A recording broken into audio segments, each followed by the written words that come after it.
I still remember the night with a clarity that chills me even now.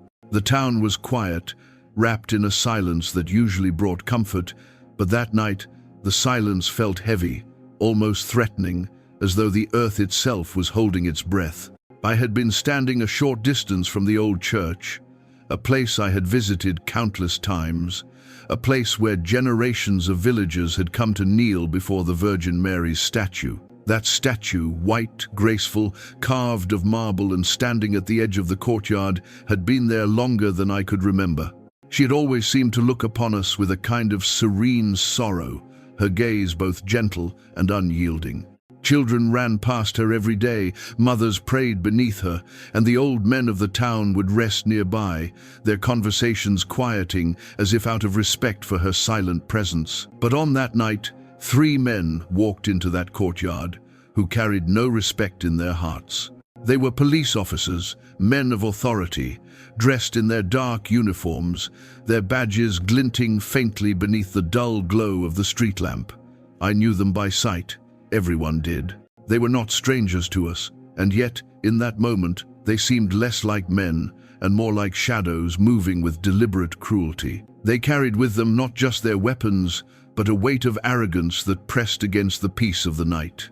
I could hear their laughter before I saw what they intended.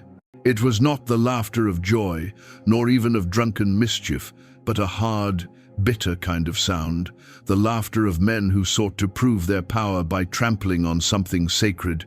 One of them spat on the ground as they approached the statue, the spit landing close to the base of Mary's feet. Another muttered something obscene that I could not bring myself to repeat, his words slicing through the night air with vulgar sharpness.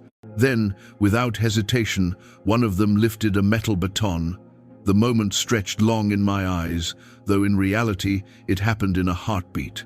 The baton swung, and the sharp crack of impact rang through the courtyard like a gunshot.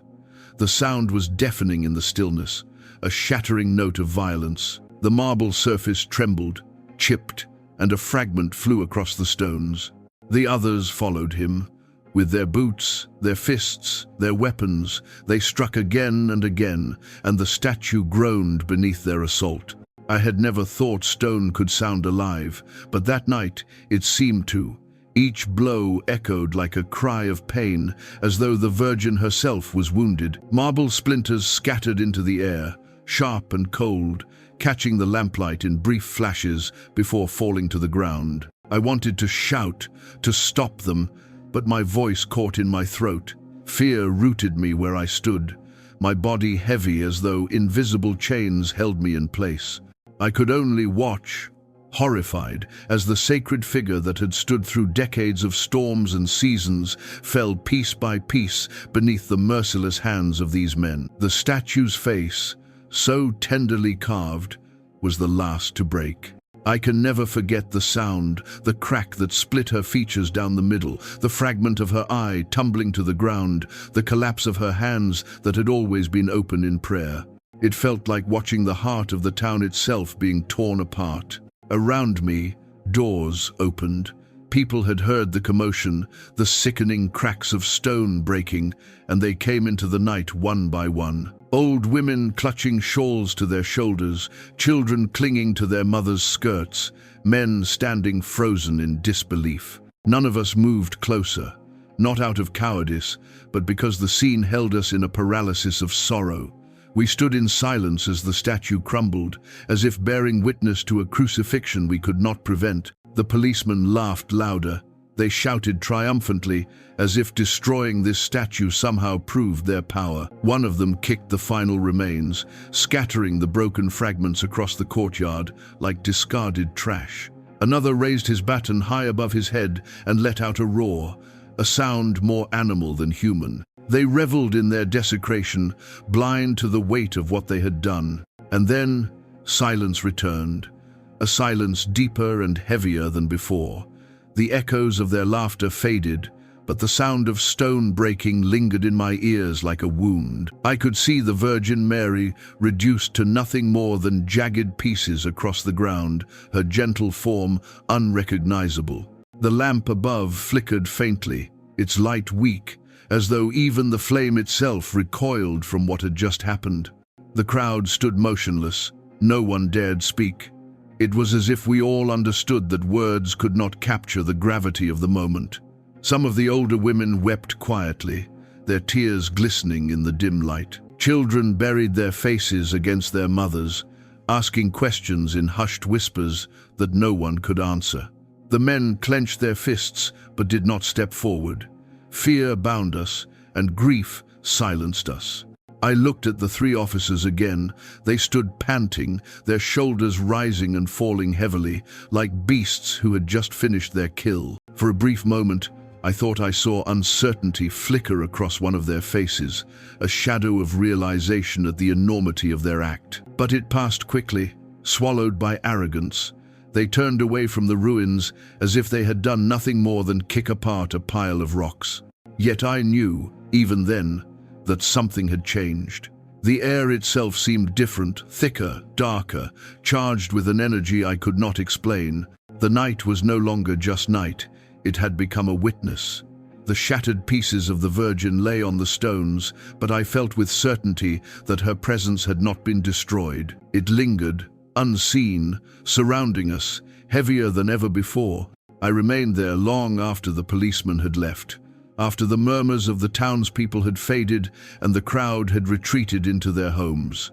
I stood in the broken courtyard, staring at the fragments of marble scattered like bones across the earth. The moonlight had shifted, casting long, sharp shadows over the ruins, and in those shadows I thought I saw movement, not of people, but of something deeper, something watching, something waiting. I bent down and touched one of the broken pieces.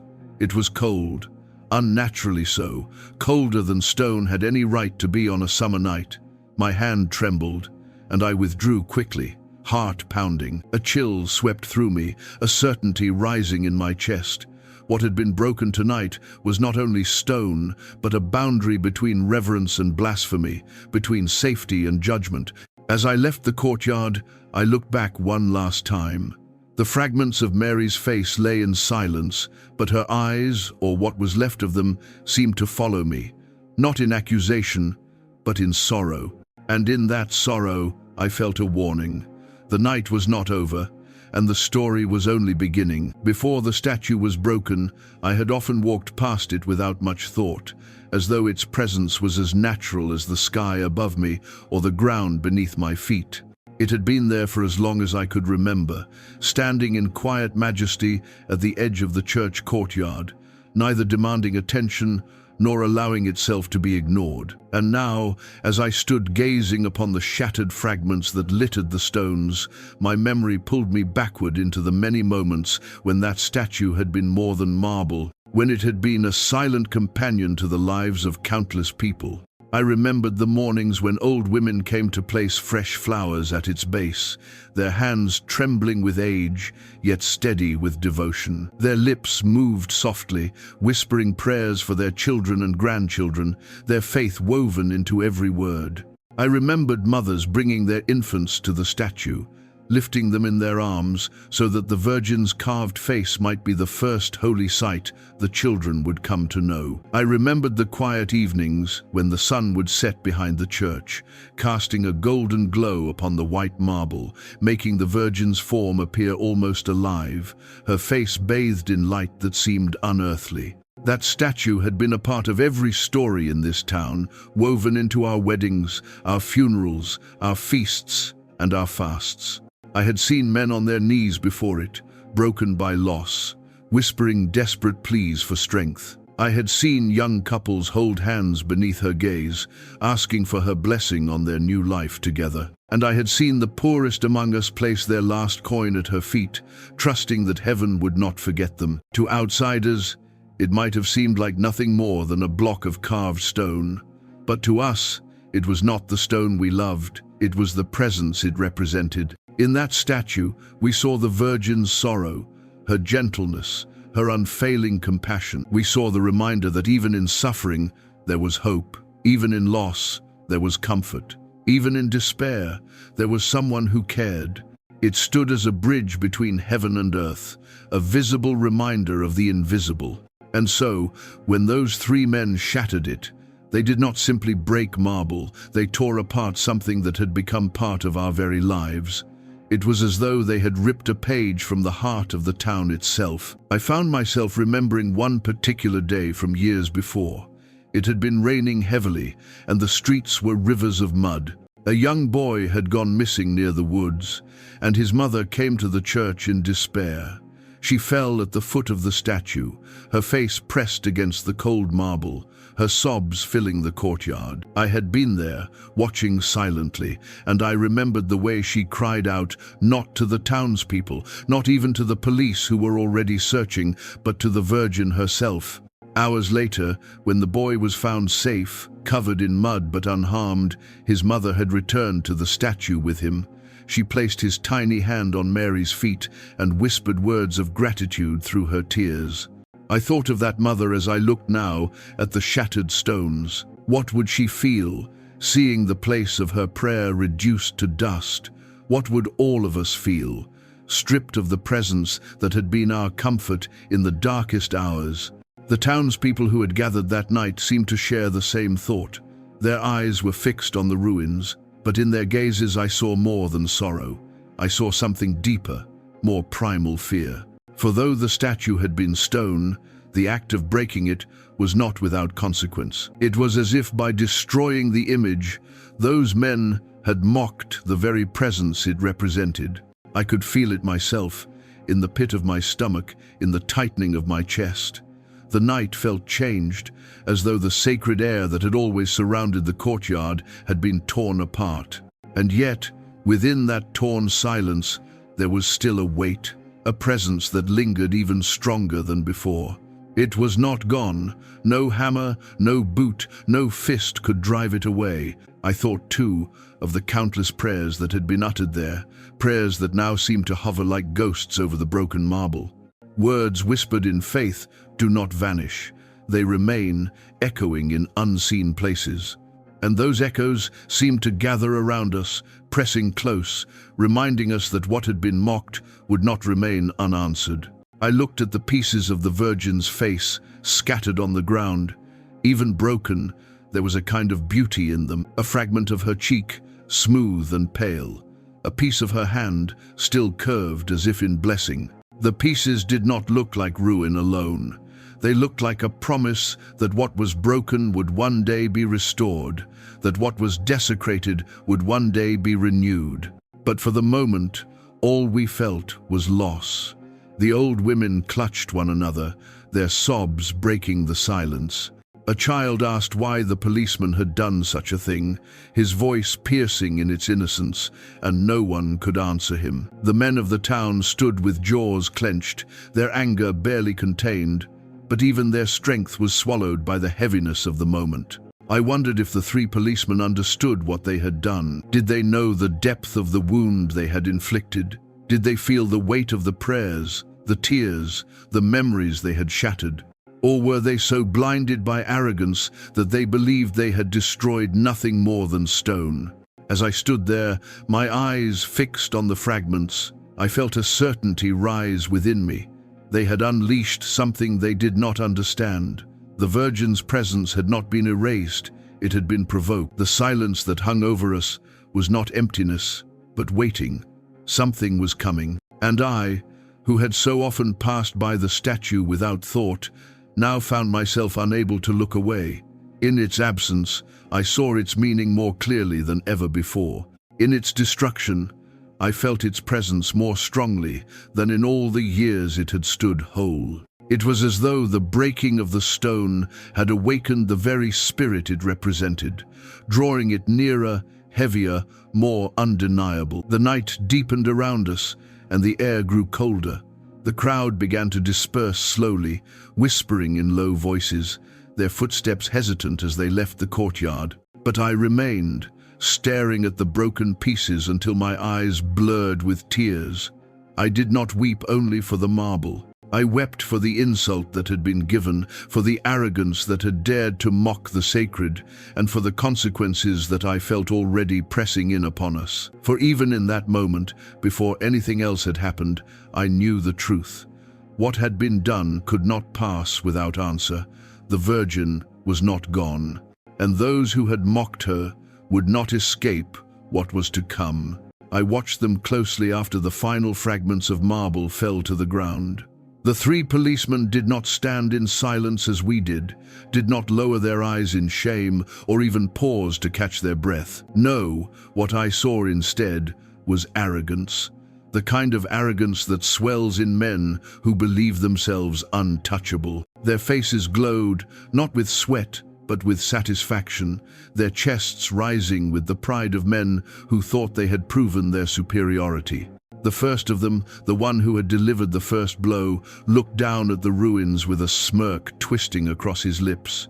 He spat once more, this time directly onto the shattered face of the Virgin.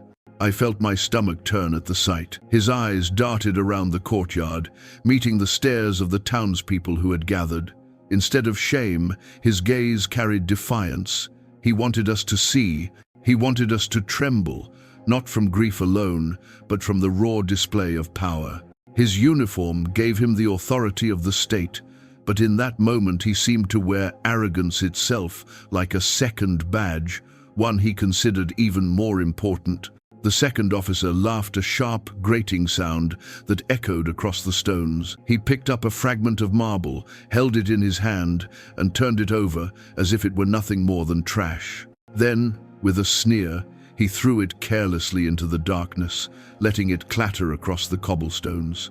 His laughter rose again, louder, as though mocking not only the statue but also the people who had once knelt before it.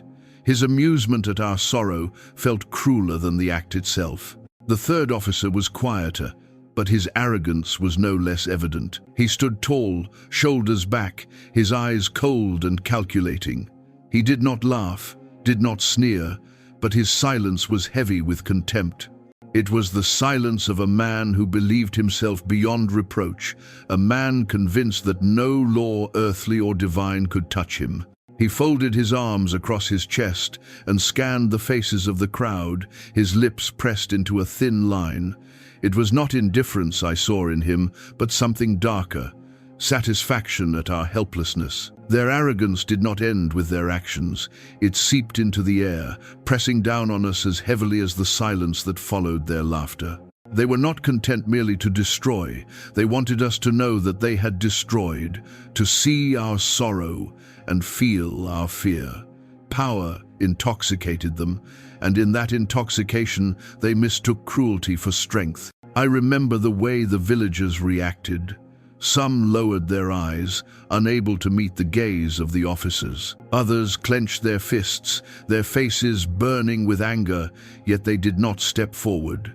Children clung to their mothers, asking questions in whispers that no one dared answer. The women wept openly, their cries piercing the night, but the men remained stiff, caught between rage and restraint. We were all bound by the same invisible chain, the knowledge that these men held authority, that to resist them openly was to invite punishment, and the officers knew it. That was the true source of their pride. Not only had they shattered stone, but they had proven that no one dared stand against them. In that moment, I saw arrogance in its purest form. It was not merely pride, it was defiance against heaven itself. They had taken a symbol that represented hope, comfort, and sacredness, and ground it beneath their boots. They did it not because they believed it meaningless, but because, deep down, they knew it was meaningful. Only something holy could stir such fury in them, and only something sacred could inspire such venomous contempt.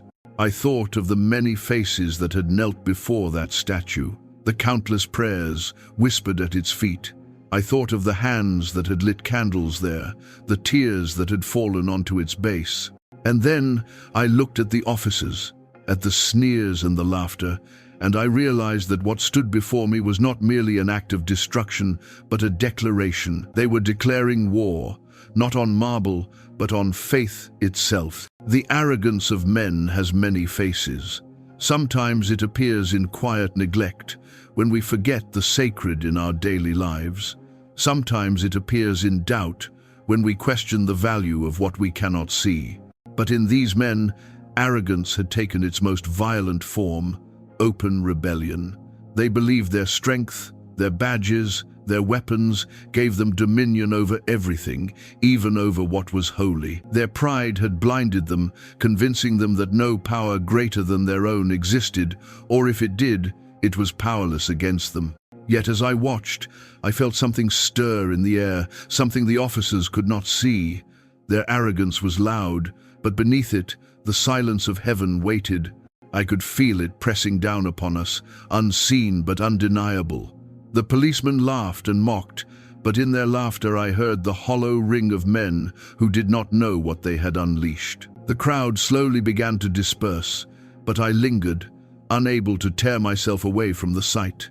The officers walked off eventually, striding with heavy steps, their backs straight, their heads held high. They carried themselves as though they had triumphed, as though the broken stones at their feet were trophies of victory. But I could not help thinking how fragile their triumph was, how quickly arrogance can turn to downfall. For arrogance is a dangerous thing. It blinds men to truth, it hardens their hearts, and it leads them into actions that sow their own destruction. These three officers believed themselves above us, above the sacred, above even the unseen hand of judgment. But I had lived long enough to know that arrogance never goes unanswered. It is always followed by a fall. As the last echo of their boots faded into the night, I remained standing before the ruins. I bent once more to touch a fragment of the statue, my fingers brushing against its cold surface. And as I did, I felt a certainty settle deep within me. Their pride had sown seeds that would sprout swiftly. Their laughter would not last the night. Their arrogance had marked them, and the consequences would follow with a speed they could not imagine. The courtyard was empty now, but the weight in the air had not lifted. If anything, it had grown heavier, thicker, as though the very stones remembered the insult that had been given. I looked up at the sky, at the unmoving clouds, and felt the quiet certainty that justice had already begun its march. And so I turned away, carrying with me the image of their arrogant faces, their mocking laughter, their careless cruelty. It would stay with me long after the night had ended, but so too would the knowledge that arrogance never stands unchallenged. It was only a matter of time that, for those three men, was far shorter than they realized.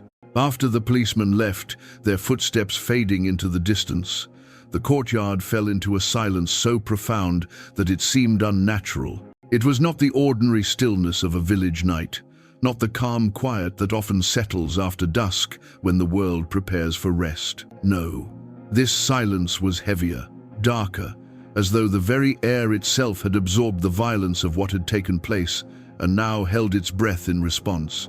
I stood amidst the ruins of the statue, and every sound seemed to have been swallowed. The rustle of leaves in the trees had stilled. The chirping of crickets, so constant on summer nights, had vanished. Even the faint hum of the wind seemed to stop, leaving only an oppressive weight pressing down on the courtyard. It was a silence that did not comfort. It accused. It was the silence of heaven, watching, waiting, and withholding its voice until the time was right. I had experienced silence in churches before, the sacred hush that falls during prayer, when a whole congregation kneels together and breathes as one. That silence is holy, but it is warm, filled with reverence and presence. The silence that followed the destruction of the statue was different. It was sharp, cold, a silence that cut to the bone. It felt like standing beneath storm clouds, knowing the lightning was gathering but not yet seeing its strike. The villagers had dispersed, yet I knew none of them had truly gone to sleep. Behind shuttered windows and closed doors, people sat awake in their houses, whispering about what had happened, their eyes wide with fear. I could sense it, the way fear binds a community together like invisible thread. We were all connected now, not by joy or faith, but by dread. We had all heard the statue break, had all seen the arrogance of the men who broke it, and we all felt the silence that followed. It wrapped around us like a cloak we could not remove. I wandered through the courtyard slowly, my feet crunching over the fragments of marble. Each step felt like a desecration of its own, though I moved with reverence, careful not to scatter the pieces further. The moon above was veiled by clouds, casting only a pale, sickly light that stretched the shadows long and strange across the stones. I paused before what remained of the Virgin's face, half buried in the dust, cracked down the middle. Even broken, her eyes seemed to gaze upward, as if appealing to heaven itself. In that moment, I felt the weight of heaven's silence pressing upon me more intensely than ever before. It was not an absence, it was a presence, an invisible gaze, a quiet that said more than words ever could. It was the kind of silence that comes before judgment. I thought of the 3 policemen striding away with their heads high, their laughter still echoing faintly in my ears. Did they feel this silence too, or had their arrogance deafened them to it? I wondered if they noticed how quickly the night had changed, how even the air seemed altered by what they had done. But I doubted it. Pride is a thick wall, and it shields those within it from truths that others can feel. To them, the night was nothing more than a backdrop for their cruelty. To us, it was the beginning of something they could not comprehend. The silence deepened as the hours passed. I walked home eventually, though every step away from the courtyard felt heavy. The houses loomed dark and silent, the streets deserted, the lamps flickered weakly, their flames trembling as though they too feared what hung in the air. I passed by doorways where I could hear faint whispers, where the glow of a candle betrayed sleepless souls. Everyone was waiting, though for what, none of us could yet say.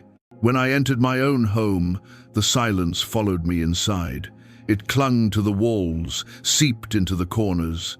I lit a small lamp, but its light did little to dispel the feeling. I sat by the window and stared into the night, unable to shake the sense that we were being watched, that something vast and unseen hovered just beyond our sight.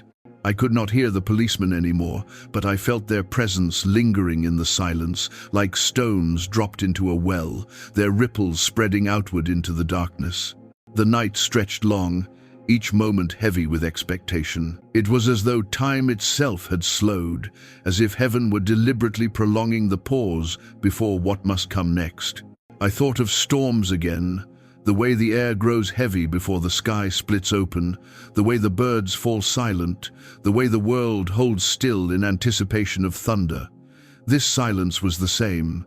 It was the silence of a storm about to break, a silence that warned of power beyond our understanding. I leaned my head against the window frame and closed my eyes, but even then I could not escape it. The silence followed me into my thoughts. I imagined the 3 policemen in their homes, in their beds, perhaps drinking, perhaps laughing still. I wondered if they felt unease creeping into their minds, if they sensed shadows in the corners of their rooms, if their dreams were troubled. Or perhaps they slept like stones, blind and deaf to the storm that already circled them. The more I thought of them, the more certain I became that the silence was not for us alone. It was for them. It was the breath before the blow, the pause before the consequence. Heaven had seen their arrogance, their laughter, their contempt, and now heaven waited, allowing them the illusion of victory for a moment longer. The silence was their rope, lengthening just enough for them to feel secure, unaware of how swiftly it could tighten. Hours passed, though I could not say how many. Time lost its meaning in that silence. At some point I must have drifted into uneasy rest, for I remember dreaming of the statue as it had once been whole, shining in the light of dawn, surrounded by flowers and prayer. But even in the dream, I heard the crack of marble breaking, and the silence that followed was louder than the sound itself.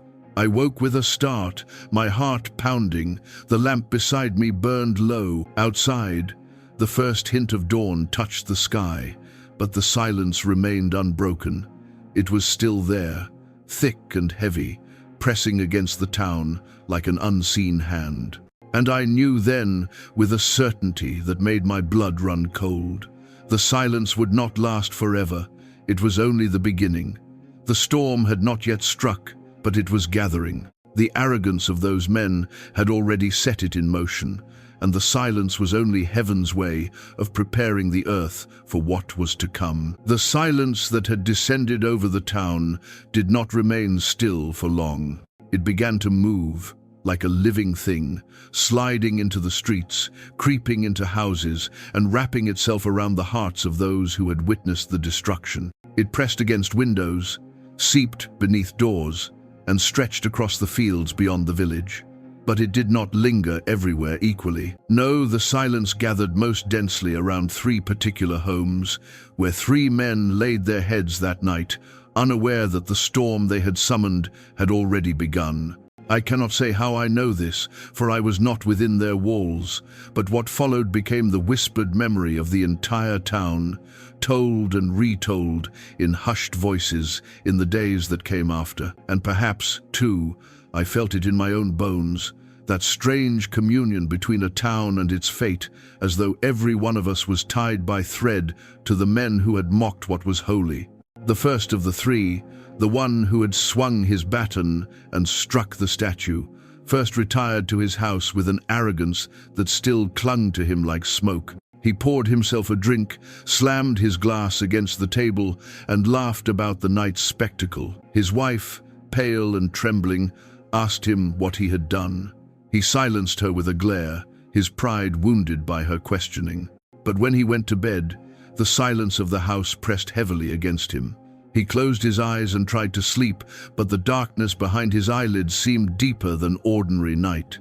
He tossed and turned, unable to find comfort, his skin prickling as if unseen eyes watched him from the corners of the room. The silence grew louder, filling his ears until it became a ringing hum. And then he began to hear something faint within it, like whispers, too soft to understand, but persistent, crawling against his mind. He opened his eyes suddenly, his chest heaving, convinced someone was standing over his bed. But there was nothing, only the faint outline of the Virgin's face in his memory, broken and crumbling beneath his own hand. The second man, the one who had laughed and hurled a piece of marble into the night, found himself unable to escape the image of that fragment. As he sat alone, the taste of alcohol on his lips, he thought he saw it again lying on the table before him, though he knew he had thrown it far from sight. He blinked, and it was gone. He shook his head, muttering curses, trying to push away the thought. But when he closed his eyes, the fragment appeared again in his mind, glowing faintly, as if burning with hidden fire. He tried to drink until the vision blurred, but each swallow only thickened the air around him. The silence in his home was suffocating.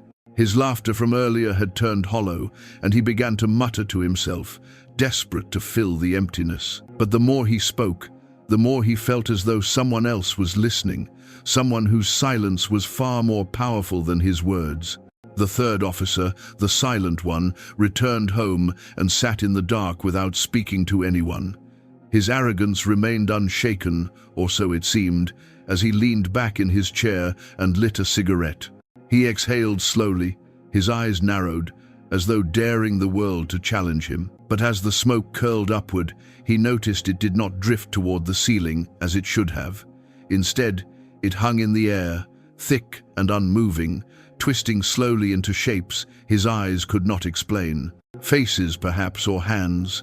He rubbed his eyes, growled, and told himself he was imagining things. Yet when he turned his head toward the window, he swore he saw a figure standing outside in the yard, a woman's figure, still and silent, her face obscured in shadow. He stood abruptly, his chair scraping against the floor, and stormed toward the window.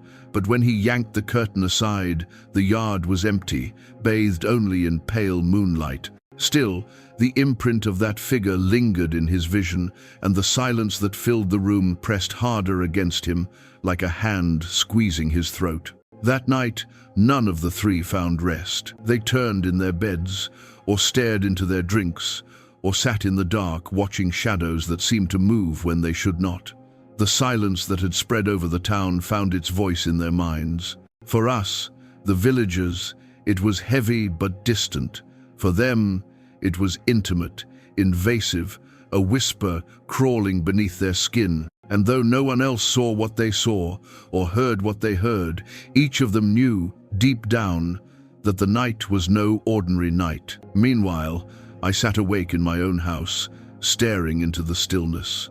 Though I could not see into their homes, I felt something shifting in the air. It was as though the town itself had become a drum, and each heartbeat, each breath, echoed louder than it should have. My lamp flickered, its flame bending without the touch of wind, and I shivered. Somewhere in the distance, I thought I heard footsteps, though the streets should have been empty. When I looked outside, there was nothing. Only shadows, long and deep, clinging to every corner as though reluctant to let go. The hours stretched on, and in that endless night, the first cracks of consequence appeared.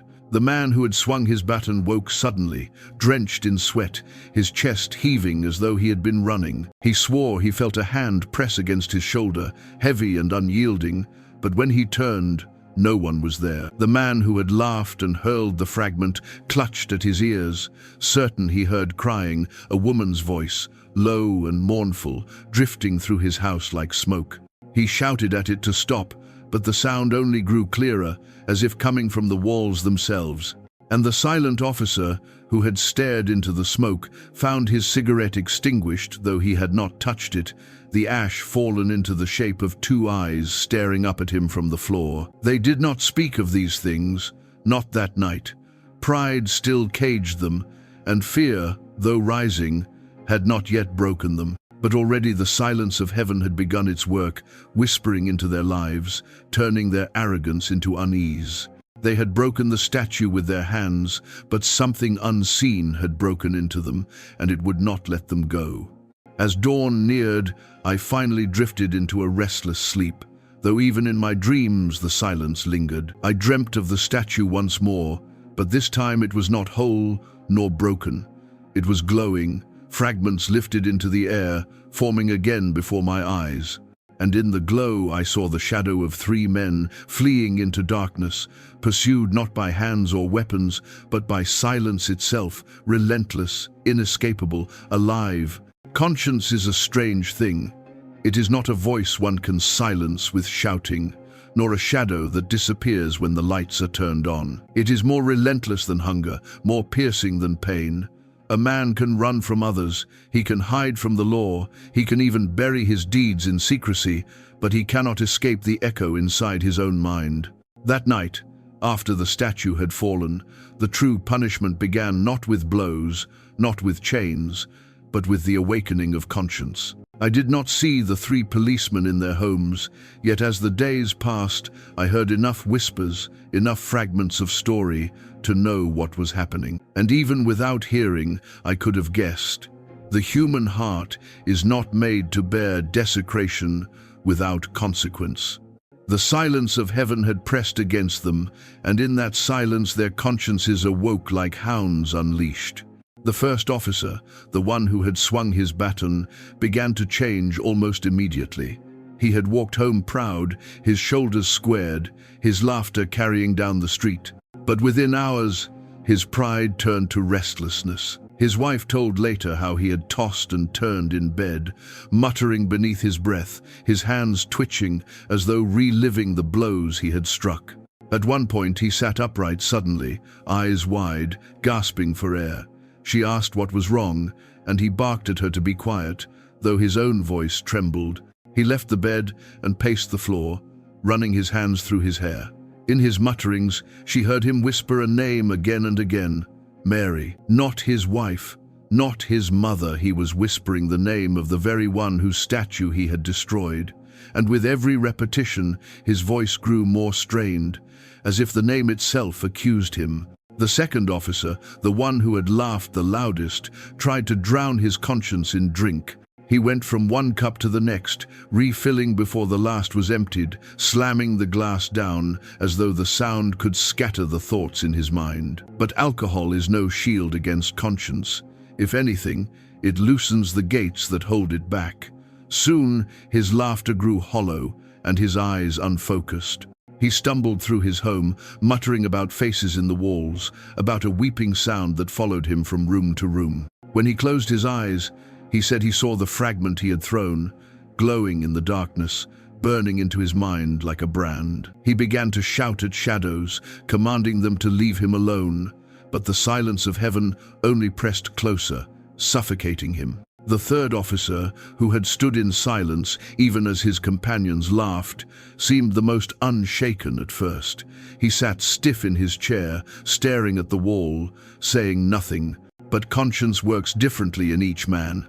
For him, it was not noise, but weight. He told no one what he felt, but those who saw him noticed the stiffness of his movements, the way his eyes darted quickly to shadows as if expecting them to move. He stopped speaking to his neighbors. His wife said he refused food, his appetite gone.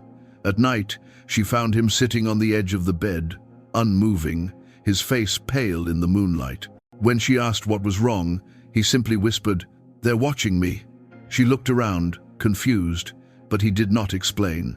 He did not need to. He meant the eyes of conscience, invisible but unbearable, fixed on him with every breath he took. I thought of them often in those hours after the statue fell, though I did not see them myself. It was as though the threads that bound the town together carried their unrest into every heart. We all felt the consequences taking shape. We had all been silent witnesses to their act, and now we were unwilling witnesses to their unraveling. Conscience does not isolate. It ripples. Their torment became the town's unease, and though we did not bear their guilt, we bore the weight of knowing it existed. As I sat by my own window, I thought of conscience as a mirror. A man may avoid mirrors when he does not want to see his own face, but he cannot destroy the image that stares back at him in his mind. The policemen had shattered the statue, but in its breaking, they had built a new mirror, one that reflected their cruelty back upon them. In every fragment of marble lay a reminder of their sin, and conscience made sure they saw it, whether in dreams, in shadows, or in silence. Some said the men began to talk in their sleep. Neighbors claimed they heard voices through the thin walls, mutterings that grew into cries. One spoke of hands reaching out of the dark, another shouted for the crying to stop. The third simply groaned, as though carrying a burden too heavy to name. Their families grew restless, afraid to sleep beside them, afraid to touch them, as if their guilt was contagious. But I do not think these were dreams alone. I believe heaven had chosen conscience as the instrument of justice. The men had mocked silence with their laughter, so silence itself became their tormentor. They had defied heaven with their pride, so heaven allowed their own hearts to rise against them. No jailer could have held them tighter than the prison of their own minds. No whip could have cut deeper than the thoughts that now flayed them with every hour. Conscience is merciless to those who resist it. It does not rest, it does not weaken, it does not forget. Daylight offered them no reprieve. The town saw the changes shadows under their eyes, the tension in their faces, the unease in their steps. People avoided them, for their presence carried a darkness that unsettled all who came near. Children hid when they approached. Mothers turned their backs. They had once walked proudly through the streets. Now they moved as though the very ground rejected them. And yet, even as conscience tore at them, none of them confessed, none of them repented. Pride clung stubbornly, trying to hold its ground against the storm within. They shouted at their wives, silenced their neighbors, avoided the church. But pride is no shield against conscience, it only sharpens its teeth. The more they resisted, the louder the whispers grew. The more they denied, the heavier the weight pressed down. As for me, I sat in the courtyard one evening, staring at the broken fragments of the statue that still lay scattered across the stones. I thought of the policemen in their homes, each one tormented by the same unseen voice. And I realized that conscience was not only punishment, but also invitation. It was heaven's last mercy, calling them back, urging them to recognize their guilt, to bend before it was too late. But they did not bend. They clenched their teeth, clung to their arrogance, and tried to smother the voice that rose within them. And I knew, with a cold certainty, that if they would not listen to conscience, something greater would come. The silence of heaven was patient, but it would not wait forever. The voice inside them was only the beginning. Sin does not stay contained within the heart of the sinner. It is like a stone cast into water, the ripples spread outward, reaching shores the thrower never intended to touch. The three policemen had broken the statue with their hands, but it was the town that bore the trembling afterward.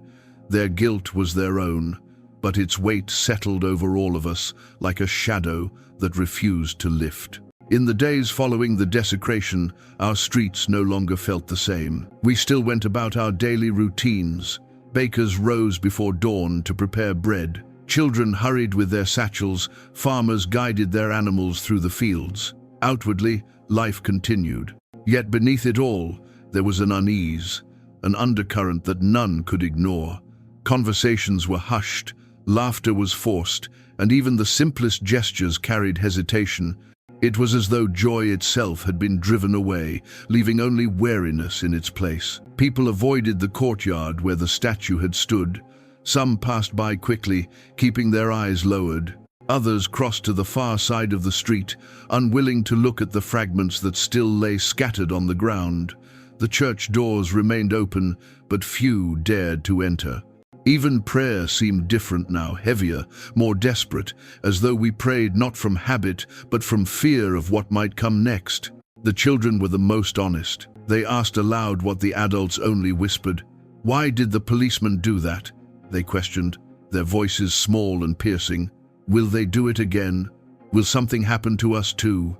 Mothers struggled to comfort them, but their own voices shook, betraying that they too were afraid. Fathers clenched their jaws, muttering that justice would come, though their eyes betrayed uncertainty. Everywhere I went, I felt the ripple of the policeman's deed. A market stall where once people bartered cheerfully, now buzzed with speculation and fear. A group of old men who once debated weather and crops now sat in silence, their faces grim, their eyes shifting nervously whenever one of the officers walked by. Even the animals seemed restless. Dogs barked at shadows, horses shied at nothing, chickens scattered suddenly as though pursued by an unseen predator. The world itself seemed unsettled, as though creation recoiled from what had been done. The policemen themselves were not blind to this change. Their presence in the town had once commanded respect. People stepped aside when they passed, not out of love, but out of recognition for their authority. Now, when they appeared, people withdrew out of fear, tinged with contempt. The silence that surrounded them was no longer respectful, but condemning. Conversations stopped, eyes turned away, mothers pulled their children close. Authority had not protected them from the invisible weight of judgment. It had only magnified the scorn they received. And yet, despite their obvious torment, they clung to arrogance. The first officer still barked orders in the street, though his voice cracked more often than before. The second still laughed loudly in the tavern, though his laughter was hollow, empty, a brittle mask over growing unease. The third still walked stiffly, his silence heavier than ever, though now it seemed less like confidence and more like fear he refused to admit. Their torment had begun to spill into their homes. Their wives were restless, their children frightened. Neighbors whispered that the cries of nightmares could be heard through the thin walls at night. Lamps flickered late into the hours, as if no one under those roofs dared sleep. Arguments broke out shouting, doors slamming, angry footsteps pounding through the night. What had begun as private torment had become public unrest. Their guilt had grown contagious, and so the town itself bore the consequence. We were not guilty of breaking the statue, yet we carried the weight of its absence. We were not guilty of laughing at holiness, yet we suffered the fear that followed. Their arrogance had torn a hole in our peace, and through that hole poured unease, confusion, and dread. No one was untouched. The baker's bread grew stale, for fewer came to buy. The tavern, once a place of noisy respite, grew tense and bitter. Even the church, meant to be a refuge, became a place of trembling rather than rest. I found myself walking more often to the courtyard, though I could not say why. Perhaps I sought answers in the broken stones. Perhaps I felt drawn to the place where heaven had been mocked, as though the air itself still carried a trace of the Virgin's sorrow. Each time I stood there, I felt the same thing, the weight of consequences not yet fully revealed. It was not only the policemen who awaited judgment, it was all of us, watching, waiting, caught in the ripples of their sin. Some in the town grew angry, whispering of revenge. "If heaven does not strike them, we should," one man muttered to me as we stood near the well. His fists were clenched, his eyes burning. But another, older man shook his head.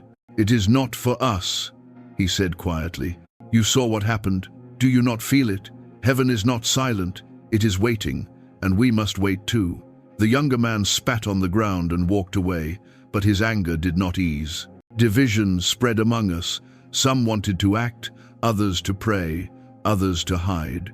Families quarreled. Neighbors grew suspicious.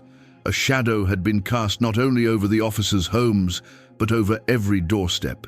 The unity of the town fractured under the strain. Where once we had gathered in harmony for feasts and festivals, now we eyed one another with unease, uncertain who might be next to feel the weight of consequence. It struck me then how sin multiplies.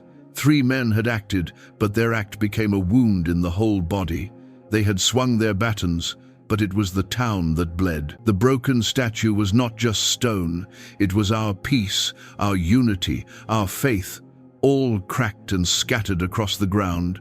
And until the wound was healed, the whole town would limp. One evening, as I walked past the officers' homes, I heard voices rising, shouts of anger, cries of children, the crash of objects breaking. The windows glowed faintly with lamplight, but the shadows inside twisted strangely, as though more than human figures moved there. I shivered and hurried away, certain that what haunted them had already spilled beyond their walls. And as I lay awake that night, listening to the restless silence that pressed against my own home, I realized something terrible. Their punishment had only just begun. What I had seen so far, their nightmares, their unease, their family's fear, was only the surface. The ripples were still spreading, and soon the waves would rise higher. The policemen thought they bore their guilt alone, but their sin had already infected us all. And until judgment fell fully, none of us would find peace. It was on the 4th night after the statue had fallen that the first true collapse came. Until then, the policemen had walked among us with strained faces and restless eyes, but they still stood tall, still clung to the semblance of control. They barked orders, tried to laugh, tried to pretend that nothing weighed on them. But conscience does not allow masks for long, and when the weight becomes too great, it crushes the strongest facade. I had gone to the market that evening. The air was heavy, humid, as though a storm were brewing, though the skies above were clear. The townspeople moved about their errands in silence, heads low, their voices hushed, as if afraid to disturb something lurking nearby. Even the children, who usually ran noisily between the stalls, were subdued, clinging close to their mothers. A strange tension held the square together, and we all felt it, though no one could put it into words. Then, as the sun dipped and shadows stretched across the stones, one of the officers entered the market. It was the first, the one who had swung his baton and struck the statue's face. His boots struck the cobblestones with a heavy rhythm, and his eyes darted sharply from side to side. People pulled away from him instinctively, giving him space as though he carried a contagion. He tried to hold his head high, but his steps were uneven, his breathing quick, as if some invisible hand pressed against his chest. I watched from the edge of the square as he stopped at a stall, demanded something in a harsh voice, and slammed coins onto the counter. His hands trembled as he did it. The vendor, an old man with a weary gaze, handed him what he asked for, but I could see the fear in the vendor's eyes. The officer muttered something under his breath, clutching the item with white knuckles, and turned away. He had walked only a few steps when it happened. His body stiffened suddenly, as though struck by an unseen blow. The item in his hand fell to the ground, rolling across the cobblestones. His other hand shot to his chest, his fingers clawing at the fabric of his shirt. A sound escaped his throat, not a word, not a cry, but a raw, guttural noise of pain. His knees buckled, and before anyone could move to catch him, he collapsed onto the stones with a thud that echoed across the square. For a heartbeat, the market froze. No one moved, no one spoke.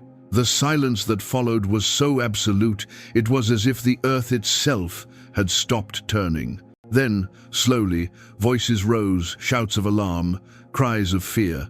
People rushed forward but stopped short, unwilling to touch him, as though afraid that whatever had seized him might leap into them as well. He writhed on the ground, his face pale and twisted, his eyes wide with terror. He gasped for breath, clutching at his chest as though invisible chains tightened around his lungs. I pushed forward through the crowd until I could see him clearly. Sweat poured from his forehead, his lips trembled, and in his eyes I saw not only pain but recognition.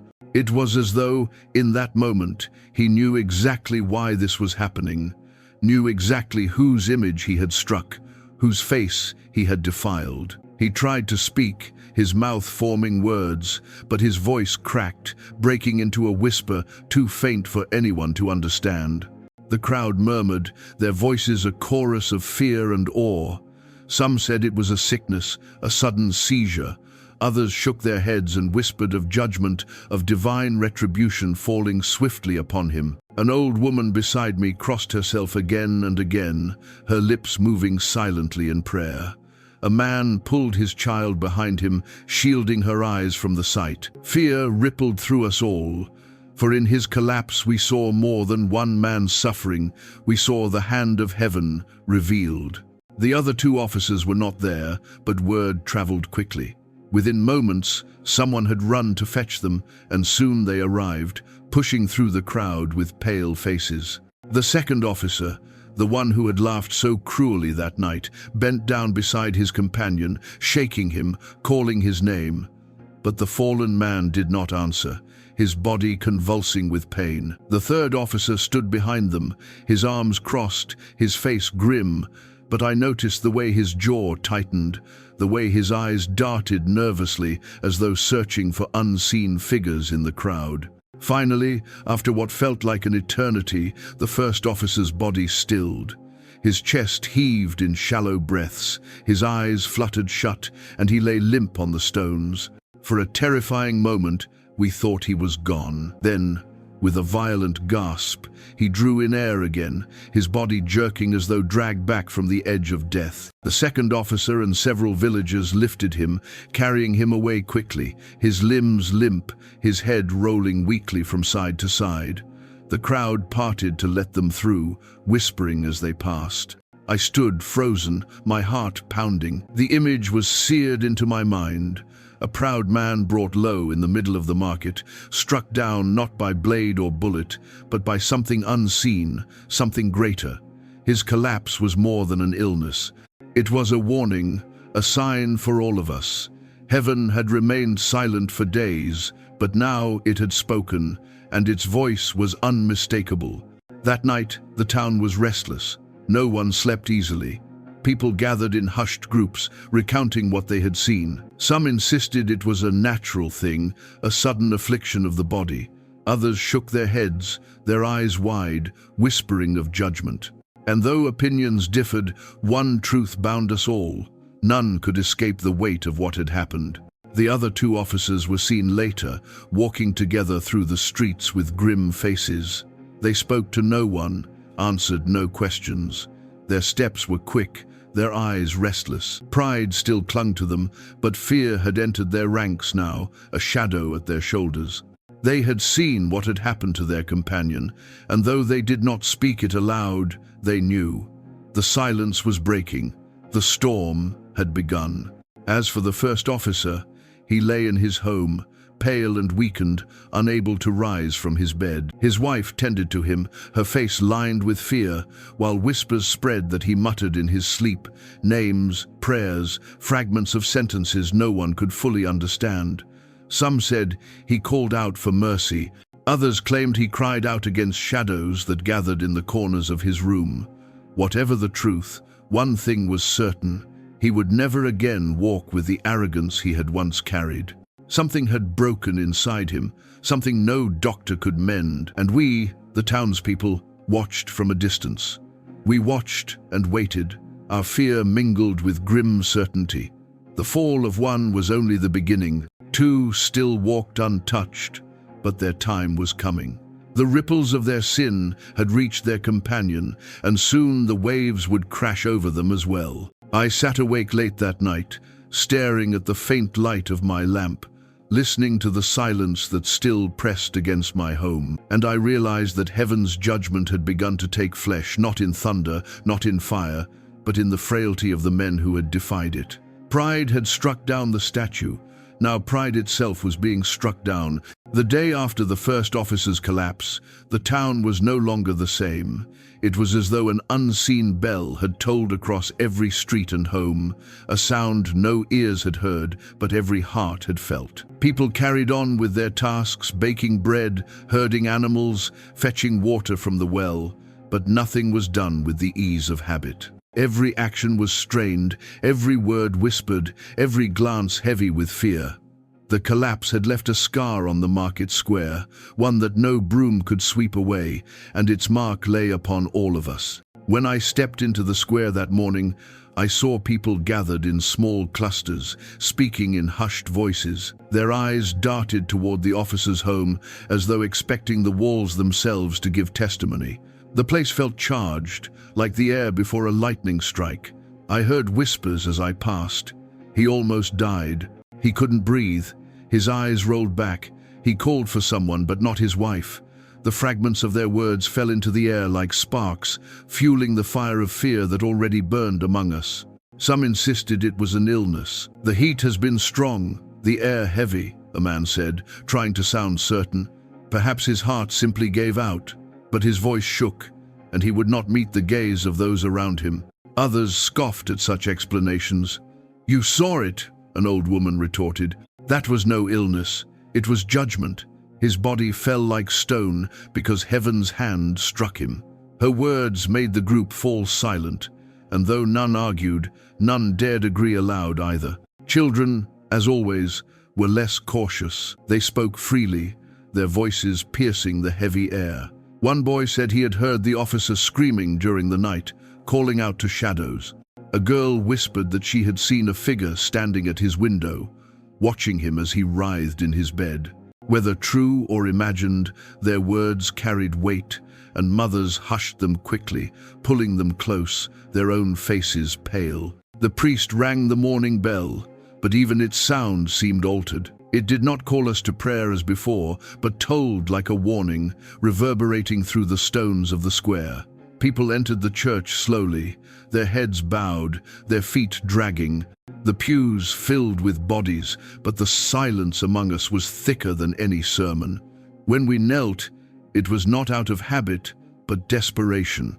Whispers rose like smoke, confessions spoken not to a priest, but to the heavens directly. Pleas for mercy, words of fear woven into prayer. And always, the broken statue haunted us. Its fragments still lay in the courtyard, untouched. None dared move them, none dared sweep them away. They remained where they had fallen, white shards gleaming faintly in the sunlight, a wound in the heart of the town. Some avoided looking at them. Others stared too long, as if hoping the pieces might rise and form again before our eyes. But no miracle came, only silence, heavy and waiting. The wives of the other two officers moved through the town that day like shadows. Their faces were drawn, their eyes hollow. People avoided speaking to them, not out of cruelty, but because no one knew what to say. Sympathy was tangled with fear. Were they victims or accomplices? Did they deserve pity, or were they tainted by the guilt of their husbands? No one could answer, and so silence greeted them wherever they went. They walked quickly, carrying food or water, but their heads remained low, their gazes fixed on the ground. By afternoon, the whispers had hardened into a single belief. What we had witnessed was not chance, it was consequence. Heaven had remained silent only long enough for pride to imagine itself victorious. Now, heaven had spoken, and it would not stop at one. The collapse of the first officer was a warning, and the rest would follow. People said this openly now, though only in corners, only in lowered tones. Yet the conviction was firm. The air of dread was too heavy to ignore. I found myself standing again before the fragments of the statue.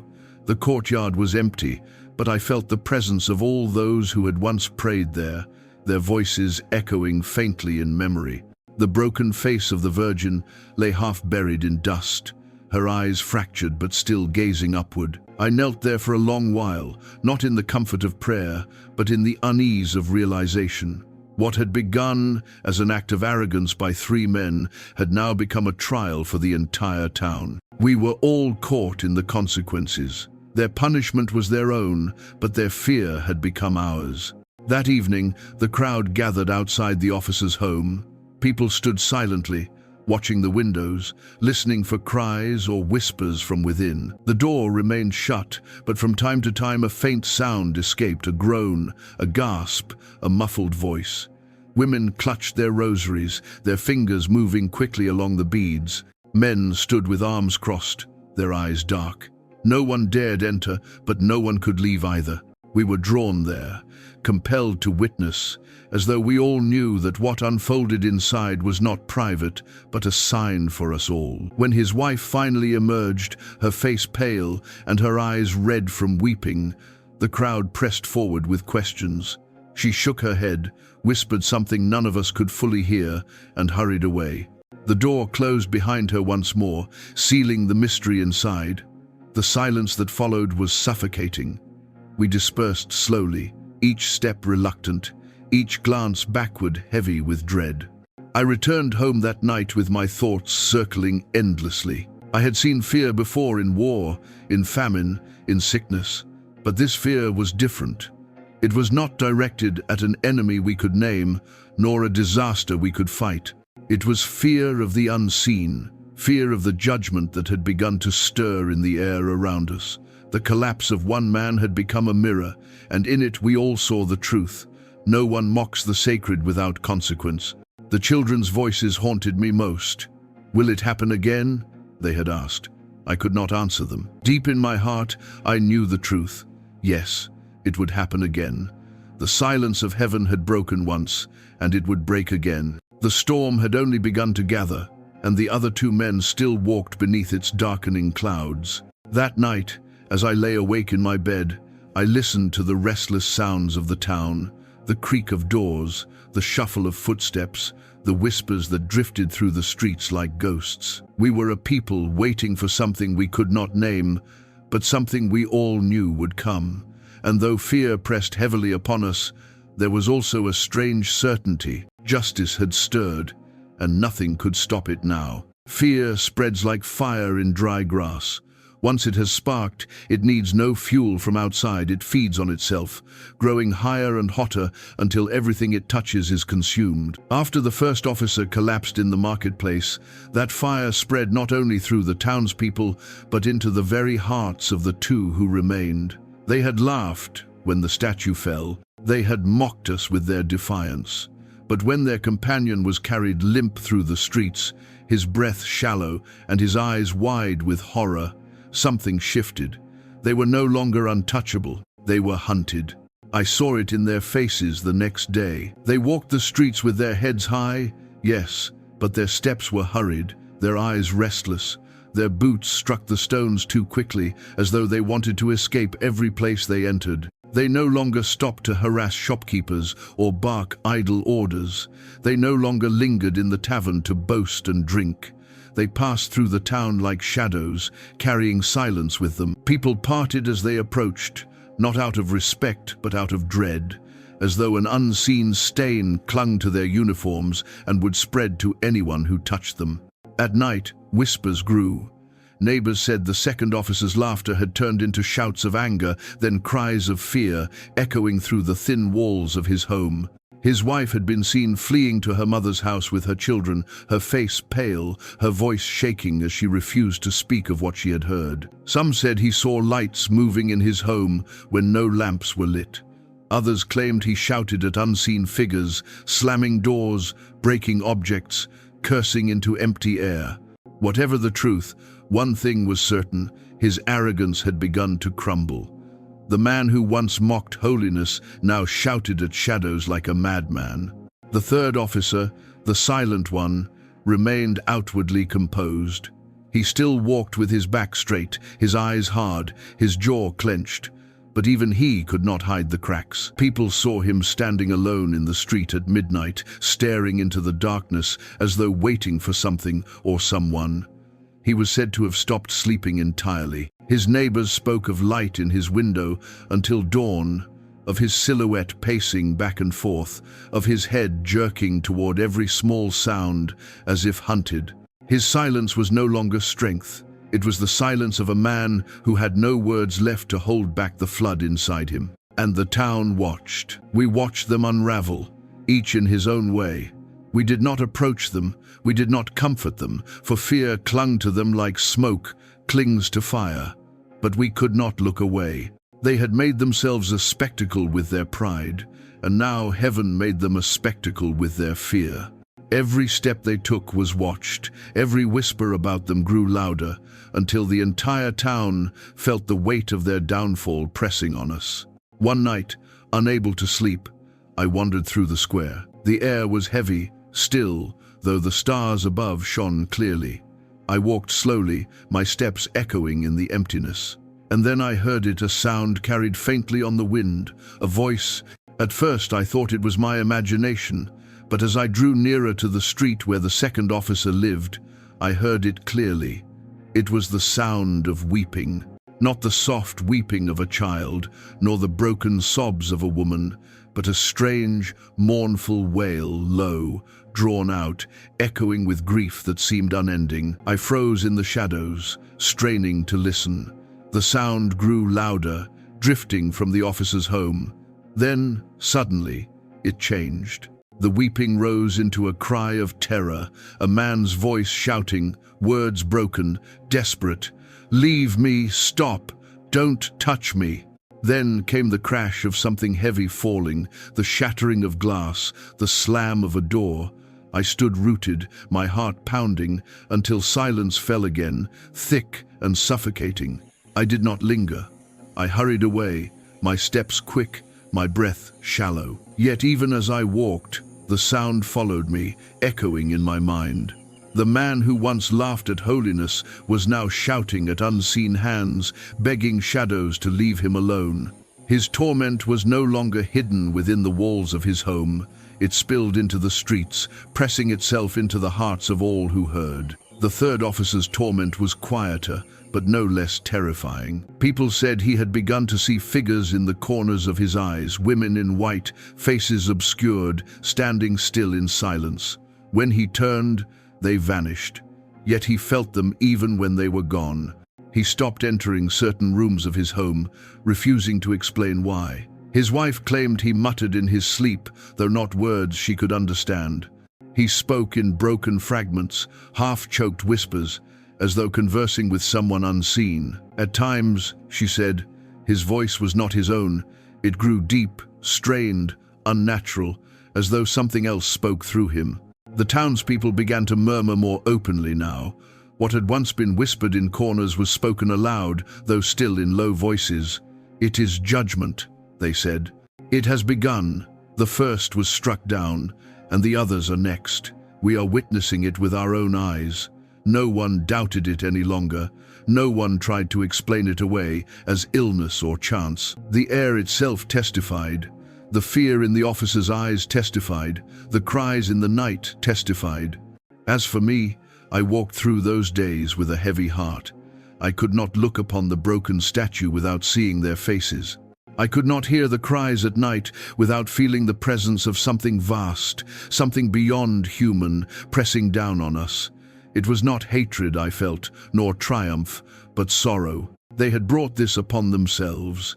Yet in their downfall, the whole town suffered. The ripples of their sin continued to spread, unsettling us all, stealing our peace, making every night a vigil of dread. And yet, despite the fear, there was also certainty. We all knew now what had begun in arrogance would end in ruin. Their pride had defied heaven, and heaven had answered. It was not a matter of if, But when the first had fallen, the second and third would follow, and the silence that filled the town was no longer waiting, it was counting down. That night, as I lay awake once more, I heard footsteps outside my window. They were heavy, uneven, as though a man staggered beneath an unseen weight. I rose and looked out, and there he was, the third officer, the silent one, walking slowly down the street. His eyes were fixed ahead, unblinking, his face pale in the moonlight. He moved like a man in a trance, his lips moving as though whispering to someone invisible. For a moment, he stopped, turned his head, and looked directly toward my house. Our eyes met across the distance, and in his gaze I saw something that froze my blood. It was not anger. It was not even fear. It was despair. Despair so deep it seemed bottomless, as though he had already seen what was coming and knew he could not escape. He lingered only a moment, then turned and walked on, swallowed by the shadows. I closed the window and sat in the darkness, my heart pounding, and I knew with certainty the storm was no longer approaching. It was here, and the next strike would fall soon. By the time another week had passed, no one in the town spoke of accidents or illnesses anymore. The collapse of the first officer, the night terrors of the second, the haunted eyes of the third, these were no longer dismissed as chance.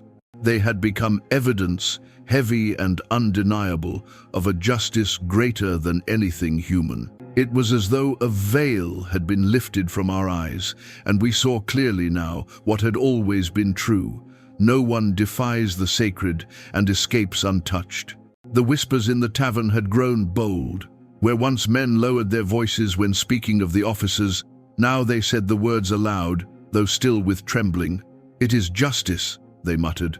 "Heaven has moved against them." Some nodded in grim agreement, their eyes flickering toward the shattered courtyard where the Virgin's fragments still lay untouched. Others crossed themselves quickly, as if afraid that even speaking of it might draw the same judgment upon their heads. But none denied it. Even the most skeptical among us could not dismiss the weight in the air, the eerie silence that clung to the nights, the strange unease that followed the officers wherever they walked. Children no longer played in the streets when the officers passed. They darted indoors, hiding behind doors and curtains, peeking out with wide eyes. Women lowered their heads, clutching their rosaries, until their knuckles whitened.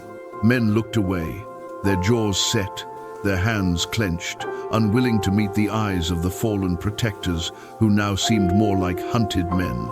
Authority had melted from them, their badges, their uniforms, their weapons, none of it shielded them from the gaze of the people or from the gaze of heaven.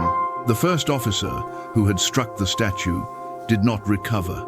He lingered in his bed, pale, sweating, muttering incoherently. His wife said he sometimes cried out in terror, grasping at the air as though unseen hands reached for him. Other times he lay silent, staring at the ceiling with eyes so wide it seemed he saw something beyond the rest of us. He no longer commanded fear in the streets, he commanded pity, and even that was laced with dread. No one visited him except his wife, for it was said his house reeked of despair, that even the air inside pressed against the lungs like smoke. The second officer became a spectacle of torment.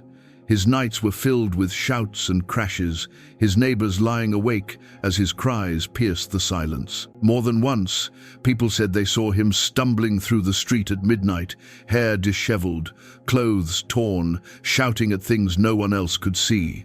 He swung his fists at the air, cursed loudly, then fell to his knees, clutching his head.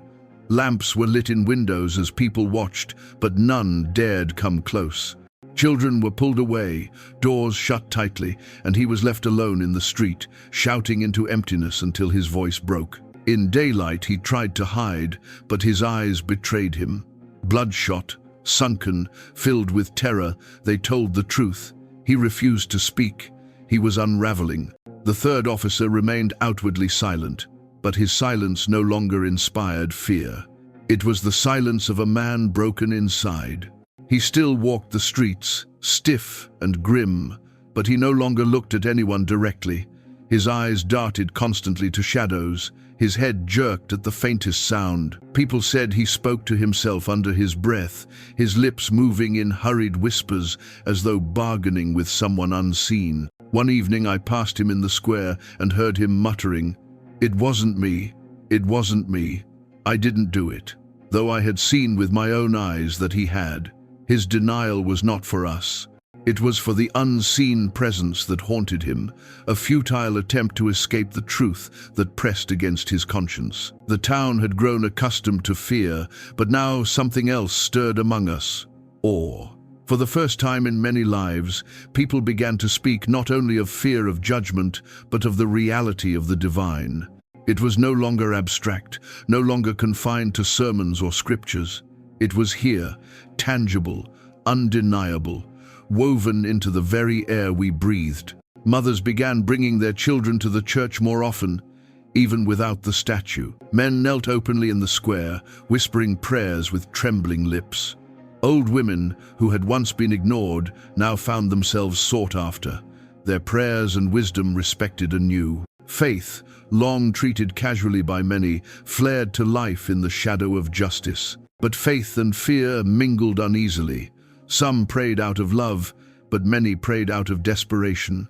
The collapse of the first officer had shown us mercy was possible. He still lived, though barely. But the torment of the other two showed us that mercy was not guaranteed. We whispered among ourselves, would they die? Would heaven strike them down as a warning to us all? Or would they be spared if they repented? The questions circled endlessly, but answers never came. Only silence, heavy and watchful. One night, unable to sleep, I walked again to the courtyard where the fragments lay. The moon was bright, silver light washing over the stones. The pieces of marble gleamed faintly, scattered like bones of a fallen body. I stood there a long time, listening, and in the stillness I felt something undeniable. Justice was not finished. What had begun with one man would not end there. The weight in the air was too strong, the silence too heavy. Heaven was not done speaking. As I stood there, a sound startled me. A voice carried faintly on the night air. I turned and saw the second officer staggering down the street. His clothes were disheveled, his hair wild, his face pale as death. He muttered as he walked, his words broken, frantic. "She's here! She's here! Don't look at me! Don't look at me!" His eyes darted wildly, as though he saw someone walking beside him whom I could not see. He stumbled, fell to his knees, and clawed at the stones with his hands. Then, with a cry that pierced me to the bone, he screamed into the air, "Forgive me, but you as the vision of the Jund had visualitis," into noun. The words echoed across the courtyard, bouncing against the walls of the church. For a moment, everything was still. Then he staggered to his feet and fled into the shadows, disappearing into the narrow alleys. I stood frozen, my heart pounding, my breath shallow. His cry had not been for us. It had been for her, the one whose image he had shattered. And I knew then that he had seen her. The next day, the town buzzed with the story. Some said the Virgin had appeared to him. Others said he had gone mad. But all agreed on one thing. The second officer was nearing his end. His arrogance was gone. Only terror remained, and in that terror we saw the hand of justice more clearly than ever. The third officer, silent as always, walked past us that day with his jaw clenched, his eyes hard. But in his silence I saw despair. He had witnessed his companion's collapse, he had heard his cries, and he knew his turn was coming. No badge, no weapon, no authority could shield him now. And as I watched them both unravel, I understood something deeply. Heaven's justice is not blind rage. It is measured, relentless, and precise. Each man bore the weight of his own deed in a way perfectly suited to break him. One struck with his hands and felt his body collapse. One mocked with his laughter and now shouted in terror. One hid in silence, and silence itself became his prison. Justice had found each man tailored to his sin, and none of us doubted now. The town, the officers, even the children, we all knew the truth. Heaven had spoken, justice had begun, and it would not stop until the last word was said. The nights grew heavier as the days passed. It was not only the air that thickened, nor the silence that pressed against our town, but something deeper, something that crept into the very chambers of the mind.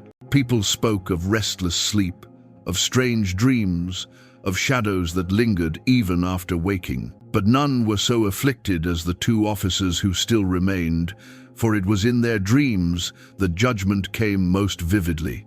Their waking hours were filled with fear, but in the hours of sleep their torment found no barrier. The wife of the second officer told her neighbors what she had endured, though her voice trembled and she swore them to secrecy. She said he no longer slept like a man, but thrashed like a beast caught in a snare. He clawed at the sheets, shouted into the darkness, his voice breaking with terror. Again and again he cried out the same words. Her eyes! Her eyes! Don't look at me! His wife said she shook him, tried to wake him, but his eyes opened wide and empty, as though he still walked in the dream, even while awake. He stumbled through the house in confusion, bumping into walls, whispering apologies to figures no one else could see. Neighbors heard him as well. Through the thin walls of their homes, they caught the sound of his cries at midnight. Sometimes it was weeping, sometimes frantic pleading, sometimes incoherent screams. One night, they said, he shouted the Virgin's name over and over, his voice raw, until suddenly it stopped. Silence followed, too long, too deep, until at last a sound like retching filled the night. The neighbors swore they heard him say, in a broken whisper, "She forgives me, but I cannot forgive myself." He have to mind story, in fighting to having the story. The third officer suffered differently. He had never been loud, never given to bursts of rage or laughter, and so his torment was quieter but more chilling. His wife confided that he no longer closed his eyes to sleep. He sat at the edge of the bed, staring at the walls, whispering words she could not hear. When exhaustion finally overcame him, his sleep lasted only moments, and then he would jolt upright, his body stiff, his breath ragged. She asked him what he saw, but he only shook his head, his lips pressed tightly, as though afraid that naming the visions would make them flesh. Still, fragments of his torment reached us. One morning, his wife ran weeping into the street, clutching her rosary, saying that he had woken screaming, claiming the Virgin stood at the foot of his bed, her face sorrowful, her eyes burning with light. He told her he had begged her to speak, but she said nothing. She only looked at him, and her silence crushed him more than any words could. His wife said he knelt before the vision, trembling, but when he reached out his hand, she vanished, leaving him alone in the cold darkness. These stories spread quickly, carried from mouth to mouth, until the whole town knew. Their nights were no longer theirs. The hours of sleep, meant for rest, had become hours of torment. Dreams that should have been fleeting were now prisons, and they awoke each morning more broken than before. I remember one night in particular, when the town itself seemed to share in their visions. The sky was unusually dark, the moon veiled, the stars hidden. The silence was so thick it pressed on our ears, until even the faintest sound carried like thunder. I lay awake, staring at the ceiling, when suddenly I thought I heard crying. It was distant, faint, but unmistakable. I rose and went to the window, and others had done the same. I saw heads peeking from doorways, faces pale in the dim light, all of us listening. The sound drifted through the streets, not a single voice, but many, as though countless mourners wept together. It rose and fell like the tide, echoing through every alley, pressing into every home. We knew then that the officers were not the only ones afflicted. The whole town had been drawn into their judgment, forced to share in the visions that tormented them. Children clung to their mothers, sobbing that they heard a woman's voice calling their names. Old men crossed themselves repeatedly, their lips moving in desperate prayer.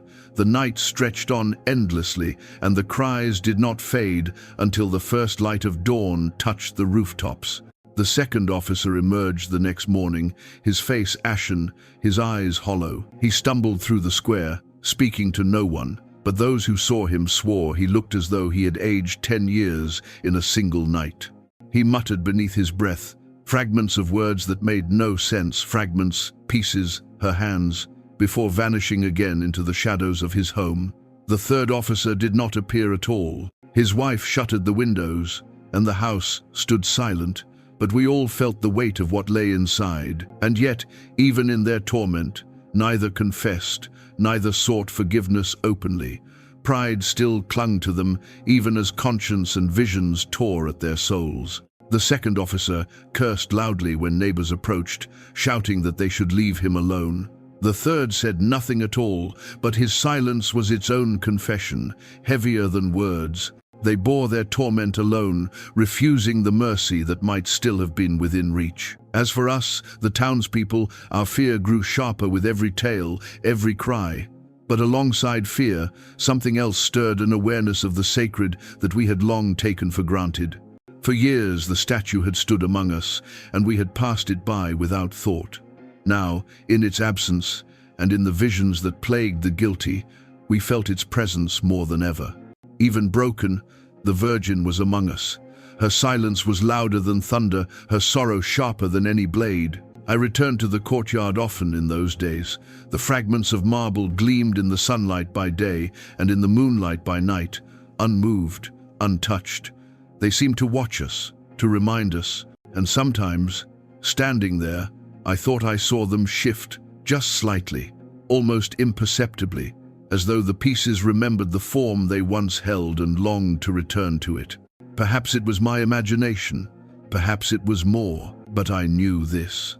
The statue was broken, yet the presence it represented was not.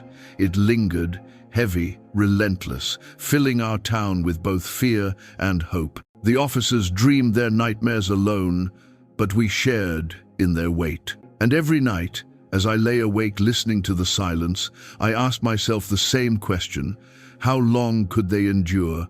How long before the visions consumed them entirely? And how long before heaven delivered the final word? There comes a point when fear bends even the hardest necks.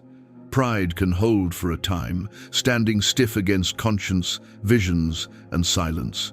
But no man, however strong, can fight forever against the weight of heaven. The two officers who still walked among us had reached that breaking point. Their pride was no longer armor. It was a burden that dragged them down, a mask that cracked with every step. They had mocked the sacred, laughed at holiness, trampled upon the presence that had given comfort to us all.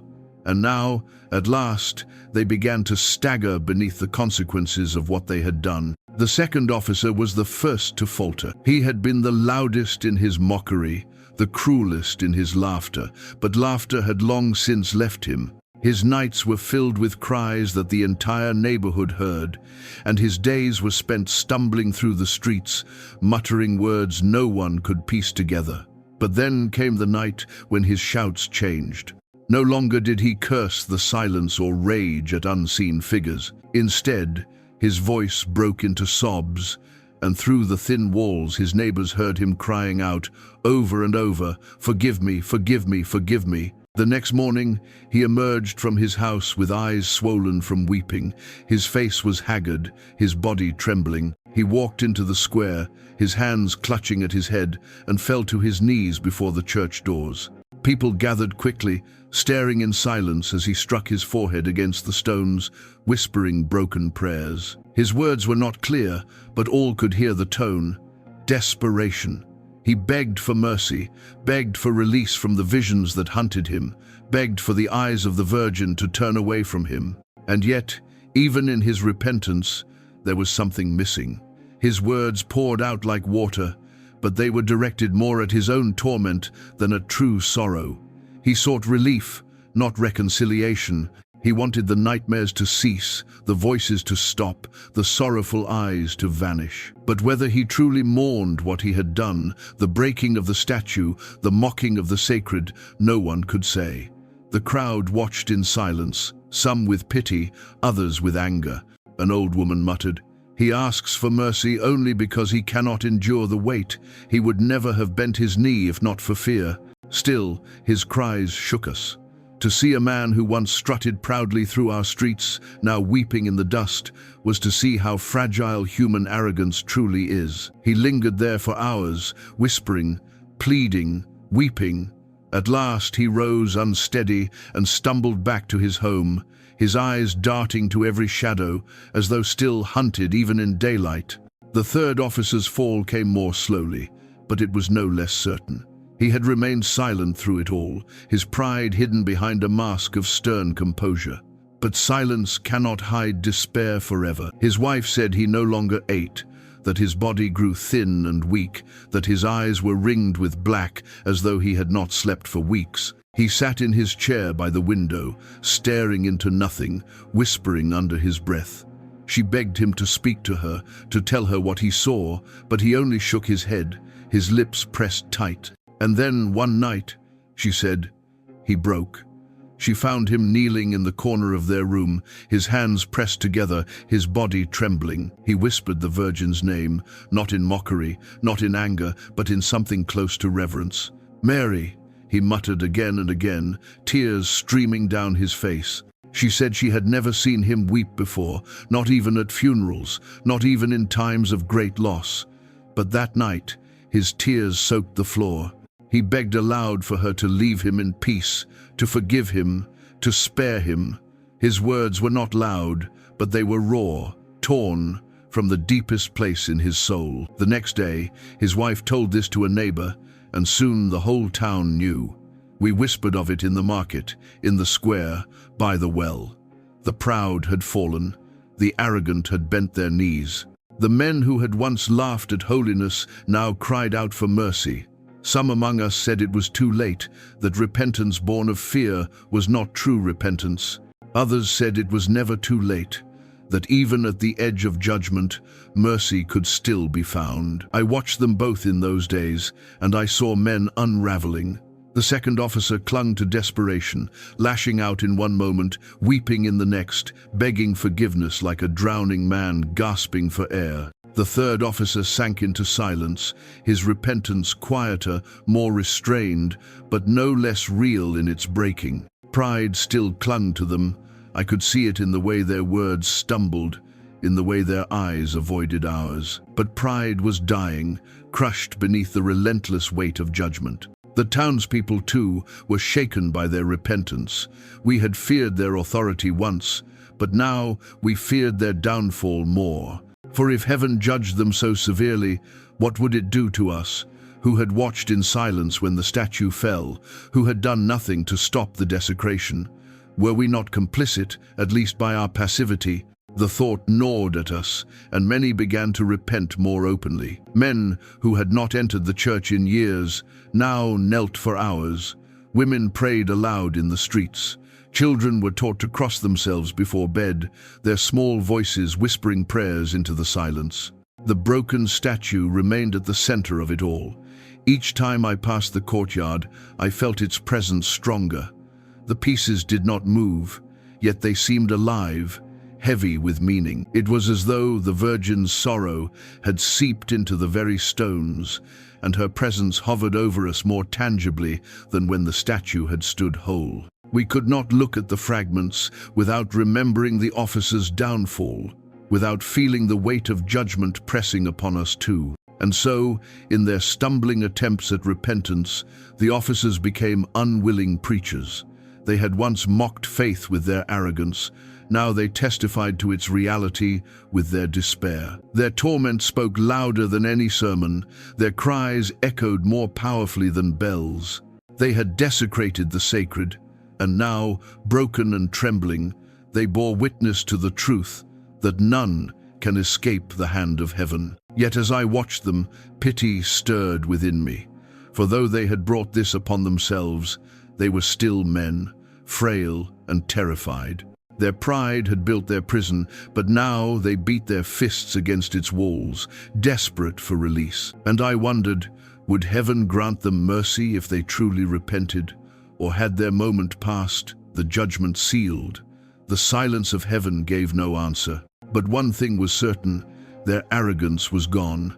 In its place stood desperation, sorrow, and despair. They had begun to bow, however imperfectly, before the presence they had once mocked. And in their bowing, the whole town bowed with them, for we had seen with our own eyes the truth we could never again deny. Justice is real, judgment is near, and no man, however proud, can stand against it. As the days unfolded, I found myself thinking less of the three men themselves and more of what they represented. Their downfall had become a mirror, one that did not stop at the borders of our town or the stones of the churchyard, but reflected a wider world I knew too well. What they did to the statue, others do every day to things that cannot be carved from marble, to memory, to meaning, to the quiet bonds that hold communities together. Their laughter was not only the laughter of three men on a hot night, it was the laughter of an age that believes everything can be mocked without cost. I remembered cities I had visited long before these days of silence and fear, streets washed in electric light, windows blazing late into the night with news and noise. I remembered billboards stacked on top of one another like the layers of a hurried lie. I remembered crowds moving quickly, each face turned toward something glowing in the palm of a hand, the glow painting their skin, their attention snared by invisible threads. In those cities, there was no statue to smash. Or perhaps there were statues, but they no longer meant anything. The sacred there was less visible, or else it was made into decoration, something photographed rather than reverenced, something to be liked and moved past. I saw the same hardness that lived in our three men living there too, polite in daylight, covert at night, always insisting that nothing is truly sacred, that everything is available for use, that meaning can be bent until it flatters us. In the months before the statue fell, I had watched our town imitate those cities in small ways. It crept in with shiny new devices and expressions that seemed harmless at first. We were proud that we could see the world from our kitchen tables. But the screen's eye is not like a human eye.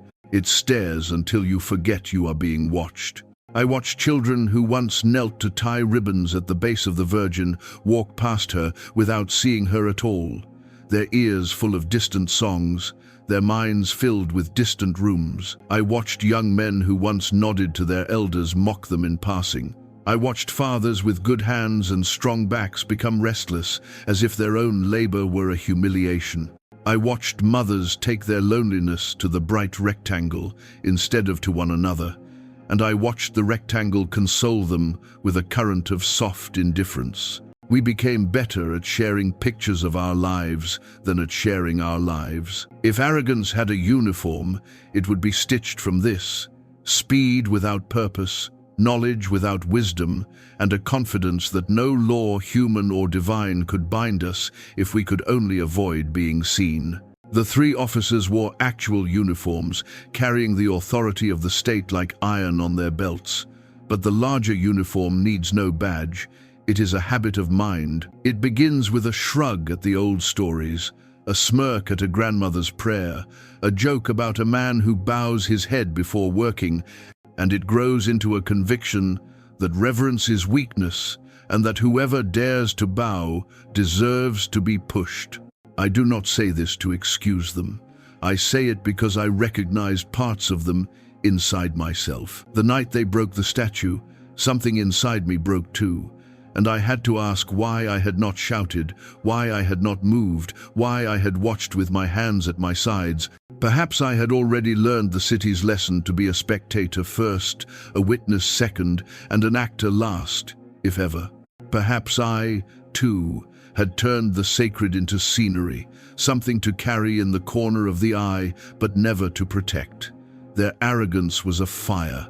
Our passivity was dry grass. The world beyond our town is clever at explaining away consequences. It calls them stress, or chance, or poor coordination, or a misfiring of the mind. It prescribes rest, or a new schedule, or a list of steps to rebalance a life like a ledger. I have nothing against rest, or schedules, or steps, But the ledger cannot account for what moves in silence. It cannot write down the weight that presses on the chest at 3 in the morning when the mind is no longer distracted and must speak honestly with itself. Our 3 men became an unwelcome proof that consequences do not care whether we have found a polite name for them. The storm does not stop gathering because we call it humidity.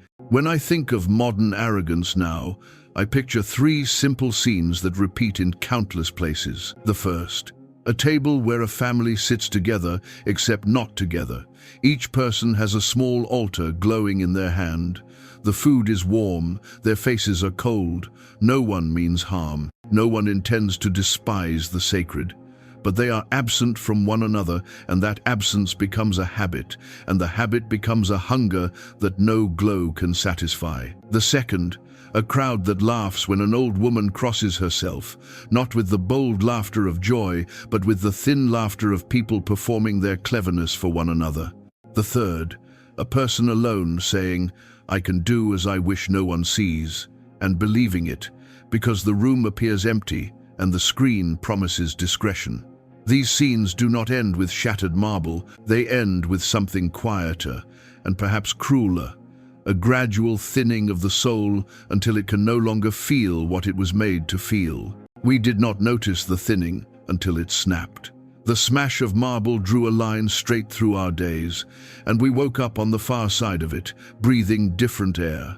The officer's torment was violent and obvious. Ours was slower. We learned that a town can be haunted even without a ghost, haunted by what it has refused to honor. We learned that acts of desecration are not only performed with hammers, they are also performed with indifference, with jeers, with a gentle turning away that no one intends as violence and yet leaves violence behind. I do not know what the world calls justice now. It seems to prefer a word like accountability because it sounds practical and kind. But the thing itself, when it comes, is both more merciful and more severe than any word we give it. Those men were not struck by a lightning bolt in the square. They were asked again and again in the dark, "What have you done?" The question was patient and it was merciless. It was merciful because it gave them time. It was merciless because it never loosened its grip until an answer was offered. In that, I recognize the only kind of justice that ever truly changes a person, not the punishment that crushes, but the presence that refuses to leave. I walked one afternoon to the edge of town where the fields widen and the wind reminds you that you are small. From there, I could see the church roof and the courtyard beyond it. The fragments of the statue caught the late light as if they were pieces of water. I stood a long time thinking about all the other courtyards in the world where no statue has been smashed because no statue has been raised. What do people kneel before there? What keeps them from breaking? Perhaps they kneel before nothing at all and call it freedom. Perhaps they kneel before themselves. Perhaps the first thing to shatter in such places is not marble, but memory. The memory that there is something above us that is not the market, not the state, not the glow, not the crowd. I am not naive. I know the world will go on selling its brightness. I know there will always be men and women who laugh at what they have never tasted, who call reverence a superstition for the weak. But I have seen what happens when that laughter is given shape and force. It walks in boots across a courtyard and calls itself brave. It swings, and at first it feels invincible.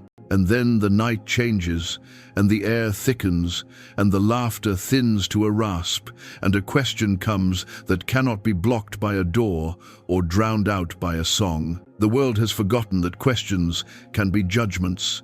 The officers remembered too late. There are those who will ask what good any of this does.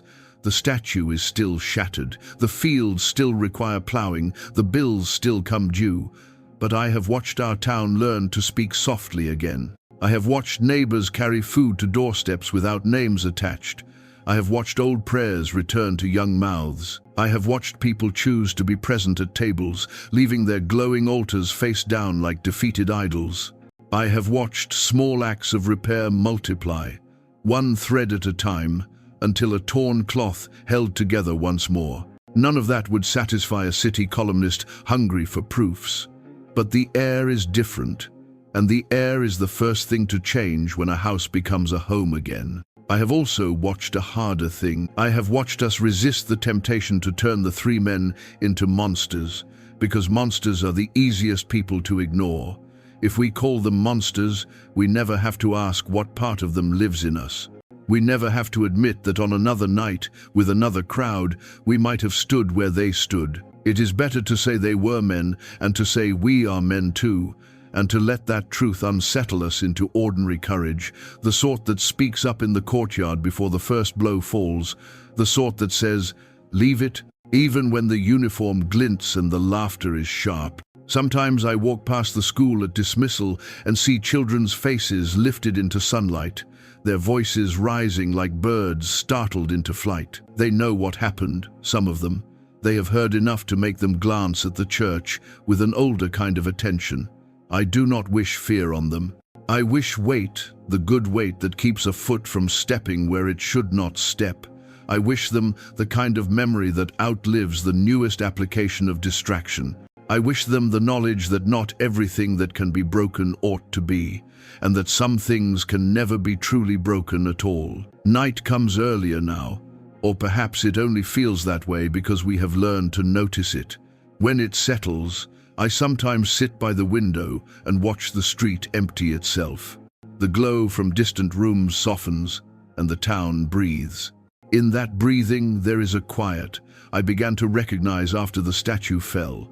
Not the heavy silence that accuses, not the watchful silence that waits to strike, but a gentler hush that comes when people remember themselves. It is the hush of mended things, imperfectly mended, yes, with seams visible and knots showing on the underside, but held. If the world beyond our town were to ask me what we learned, I would say this: desecration is not only an act, it is a habit, and so is reverence. One is easy at first and hard at last. The other is hard at first and easy at last. The three men chose the easy beginning. We are trying, awkwardly, to choose the easy end. And somewhere in the middle between the first arrogant laugh and the final merciful hush, there is a question that will not go away. It does not shout. It does not bargain. It simply stands in the doorway of a life and asks, "What have you done with what was given?" I think part 15 will be the answer, if an answer can be spoken at all. But before any answer, there must be the willingness to bow, not to marble, but to what the marble meant. And if the modern world laughs, let it laugh. The night will keep its own accounts. The statue never rose again. Its fragments remained where they had fallen for longer than anyone expected, and in their stillness they seemed to speak more loudly than any sermon could. People passed by and lowered their eyes, some in shame, others in awe, but no one dared to move them. They became like relics, not because they were whole, but because they were broken. And in their brokenness they revealed what we had not seen when the figure had stood unscathed. That reverence is not for the stone itself, but for the presence that stone had borne witness to. Children asked their mothers why the pieces had not been swept away. The mothers answered softly, "Because she is still here." And indeed, it felt that way. Her presence had not been destroyed by the baton or scattered by the officer's boots. It lingered, heavier than before, a silence that pressed upon us all, not in accusation now, but in invitation. It was as though the Virgin's sorrow had bent over our town, holding us in her gaze, asking not only what the three men had done, but what each of us would do next. I began to see something remarkable in those days. The people who once hurried past the statue without thought now paused in the courtyard, even with only fragments remaining. Men removed their hats, women whispered prayers, children tugged their mothers' hands and asked to kneel for a moment. The courtyard, once desecrated, became sacred again, not because the marble was whole, but because reverence had returned. Reverence that was deeper now, sharper, born not of routine but of remembrance. The three officers were never the same. The first, broken in body, lingered in weakness, his arrogance long gone, his breath shallow. The second, who had once laughed, now wept more often than he spoke. He stumbled through the streets at times, eyes wild, muttering prayers in fragments, begging forgiveness in a voice so hoarse it cracked the air. The third, the silent one, withdrew further into himself, his eyes hollow, his frame thin, his whispers constant. None of them held power anymore. Their uniforms no longer commanded obedience, their badges no longer inspired fear. They had been stripped of authority more thoroughly than if their titles had been taken from them. They walked among us as men laid bare, broken by a justice greater than any court. Some pitied them, some despised them, some avoided them altogether, but all recognized the truth. They had become signs, unwilling preachers of a sermon none of us would forget. Their downfall was their punishment, but it was also our lesson. They showed us what arrogance becomes, how pride crumbles, how the hand that mocks the sacred eventually strikes itself. I walked often to the courtyard in those weeks, drawn not only by sorrow, but by a strange sense of peace. The broken stones lay scattered, but sunlight caught them at certain hours, and they gleamed as if alive. In their jagged edges, I saw the reflection of our own hearts, broken, fragmented, wounded by arrogance, yet still capable of shining when touched by light. It struck me that perhaps this was the Virgin's final lesson, that even shattered things could bear witness, that even fragments could teach reverence, that humility begins not in wholeness, but in recognizing our brokenness. The town itself changed. Where once laughter had been careless, now it was gentler, softer, tinged with gratitude. Where once pride had strutted, now humility walked more quietly. Neighbors helped one another without asking for recognition. Old prayers found new voices. The children, who had once passed the statue without thought, now pointed to the fragments and asked to be told the story again, the story of what had been done and what followed, and why the pieces were left untouched. Their mothers and fathers told them with trembling voices, and in that trembling, faith was passed from one generation to the next. I remember one dawn especially. The sky was pale with the first light, and mist hung low over the courtyard. I stood there alone, the world still hushed, and for a moment I thought I saw the fragments glow faintly. Not with fire, not with lightning, but with the kind of light that lingers in the air after a prayer. It was as though the Virgin herself leaned near, her sorrow still heavy, but her presence gentle, reminding us that though her image had been broken, she had not departed. She remained, as she always had, silent yet unyielding, sorrowful yet merciful, watching over us with eyes that see deeper than stone. And in that moment, I understood. The true statue had never been the marble. The true statue was reverence, living in the hearts of those who bowed, who prayed, who remembered. The marble had only ever pointed us to her. When it was whole, we forgot. When it was broken, we remembered. And perhaps that was the deeper consequence, not only the downfall of the proud, but the awakening of the humble. I do not know what became of the three officers in the years that followed. Some say the first wasted away, his body too broken to recover.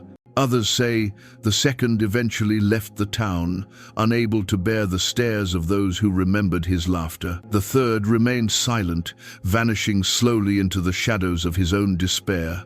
But whether they lived long or not, their story had already been sealed. Their names became warnings, their actions became lessons, their downfall became a parable that no one could forget.